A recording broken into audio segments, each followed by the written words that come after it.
நபி ஸல்லல்லாஹு அலைஹி வஸல்லம் அவர்களின் ஷாம் நோக்கிய வணிக பயணம்.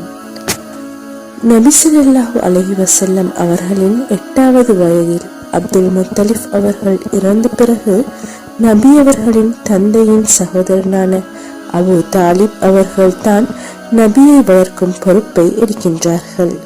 இந்த பொறுப்பை அபு தாலிப் மிகச் சிறப்பான முறையில் நிறைவேற்றினார்.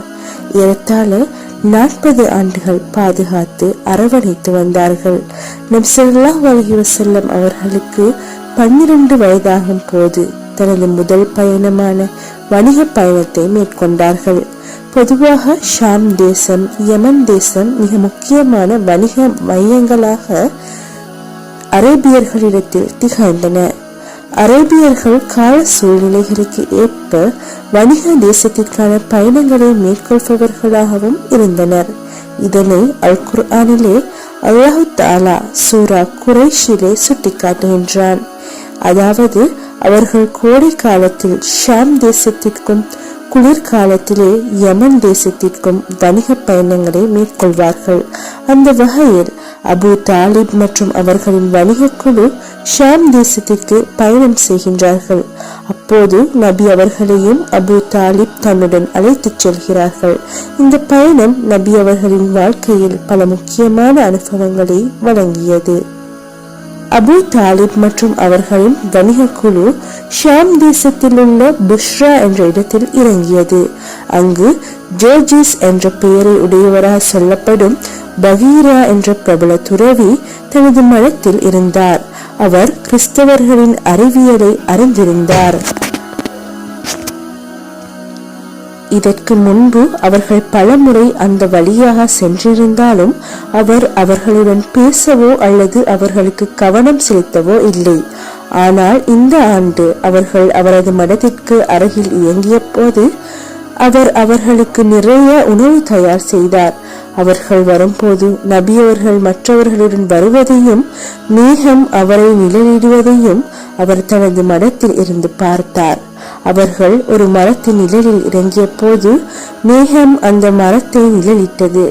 மரத்தின் கிளைகள் நபி ஸல்லல்லாஹு அலைஹி வஸல்லம் அவர்கள் மீது நிழல் தரும்படி வளைந்தன. அதை பார்த்த பகீரா தனது மடத்திலிருந்து இறங்கி அந்த உணவை தயார் செய்ய கட்டளையிட்டார்.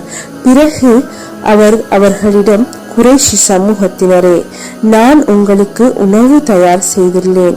உங்கள் சிறியவர்கள், பெரியவர்கள், அடிமைகள் மற்றும் சுதந்திரமானவர்கள் அனைவரும் கலந்து கொள்ள விரும்புகிறேன் என்று கூறினார். அவர்களில் ஒருவர் அவரிடம், பகீரா, இன்று உனக்கு என்னவோ ஆகிவிட்டது. இதற்கு முன்பு நாங்கள் பலமுறை உன் வழியாக சென்றிருக்கின்றோம். நீ இப்படி செய்ததில்லை. இன்று உனக்கு என்ன ஆனது என்று கேட்டார். பகீரா அவரிடம், நீங்கள் சொல்வது உண்மைதான்.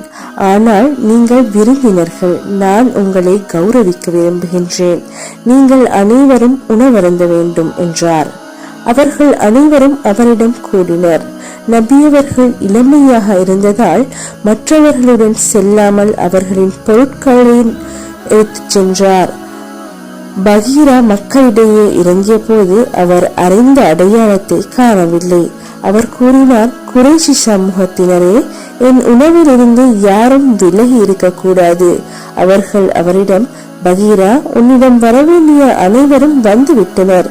ஒரு சிறுவன் மட்டும் அவர்களின் பொருட்களுடன் இருக்கின்றான்.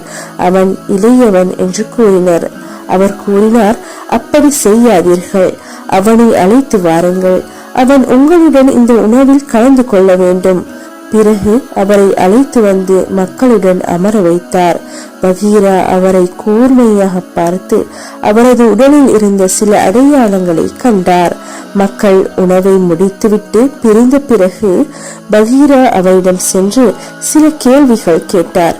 நபி ஸல்லல்லாஹு அலைஹி வஸல்லம் அவர்கள் அவருக்கு பதில் சொன்னார்கள். பகீரா அறிந்த அடையாளங்களுடன் அவை ஒத்து போயின. பிறகு அவர் முதுகை பார்த்து அவரது தோள்களுக்கு இடையில் நபித்துவ முத்திரை இருந்ததை கண்டார். நபி ஸல்லல்லாஹு அலைஹி வஸல்லம் அவர்களின் கையை பிடித்து, இவர் உலகங்களின் தலைவர், இவர் உலகங்களின் இறைவனின் தூதர், அல்லாஹ் இவரை உலகங்களுக்கு அருளாக அனுப்புகின்றான் என்று கூறினார். குறைஷிகளின் பெரியவர்கள் கேட்டார்கள், உங்களுக்கு எப்படி தெரியும் என்று. நீங்கள் மலையை நெருங்கிய போது எந்த மரமும் கல்லும் சிரம் பணியாமல் இல்லை. ஒரு நபிக்கு மட்டும் அவை சிரம் பணியும். மேலும் அவரது புஜத்துக்கு கீழே ஆப்பிள் போன்ற நபித்துவ முத்திரையை நான் அறிவேன் என்றார்கள். அவர் பெரிய தந்தை அபு தாலிபினிடம் சென்று, உங்கள் சகோதரனின் மகனை அவரது ஊருக்கு திருப்பி அழைத்துச் செல்லுங்கள். யூதர்களிடமிருந்து அவரை பாதுகாக்கவும் அல்லாஹ்வின் மீது ஆணையாக அவர்கள் அவரை பார்த்து நான் அறிந்ததை அறிந்தால் அவர்கள் அவருக்கு தீங்கு செய்ய முயற்சிப்பார்கள். உங்கள் சகோதரனின் மகனுக்கு ஒரு பெரிய விஷயம் காத்திருக்கின்றது. எனவே அவரை அவரது ஊருக்கு விரைவாக திருப்பி அழைத்துச் சென்றார்.